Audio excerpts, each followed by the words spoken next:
మన బాడీలో జరిగే ప్రతి యాక్షన్ రియాక్షన్ మనం తీసుకునే ఆహారం మీద డిపెండ్ అయి ఉంటుంది. కొన్నిసార్లు శరీరంలో తగిన పోషకాలు అందకపోతే కొన్ని ప్రాబ్లమ్స్ కూడా వస్తాయి. ఉదాహరణకి మీకు సరిగా నిద్ర పట్టకపోతే మీ బాడీలో మెగ్నీషియం తక్కువగా ఉంది అని అర్థం. దానికోసం మీరు పంప్కిన్ సీడ్స్ని ఎక్కువగా తినాలి.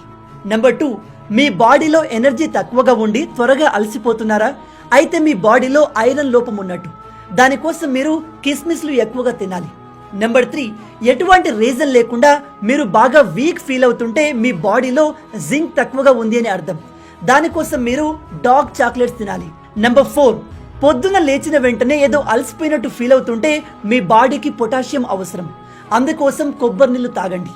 నెంబర్ 5, మీకు తలనొప్పి ఎక్కువగా ఉంటే బాడీలో సోడియం తక్కువగా ఉన్నట్టు.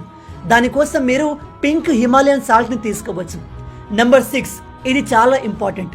ఎటువంటి రీజన్ లేకుండా బాగా సాడ్గా ఏదో అయిపోయింది అని వర్రీ అవుతుంటే మీ బాడీలో విటమిన్ డి తక్కువగా ఉన్నట్టు. దానికోసం మీరు ప్రతిరోజు ఉదయం ఒక 10 నిమిషాల వరకు ఎండలో నిల్చోండి. వీటిని కరెక్ట్గా ఫాలో అయితే మీరు ఏ డాక్టర్ దగ్గరికి వెళ్లాల్సిన అవసరం లేదు. మీకు శారీరకంగా మానసికంగా ఎటువంటి సమస్య ఉండదు. ఈ విషయం ప్రతి ఒక్కరికి తెలిసేలా వీడియోను షేర్ చేయండి. మీలో ఎంతమంది ఈ విషయాన్ని కొత్తగా తెలుసుకుంటున్నారు కింద కామెంట్లో చెప్పండి.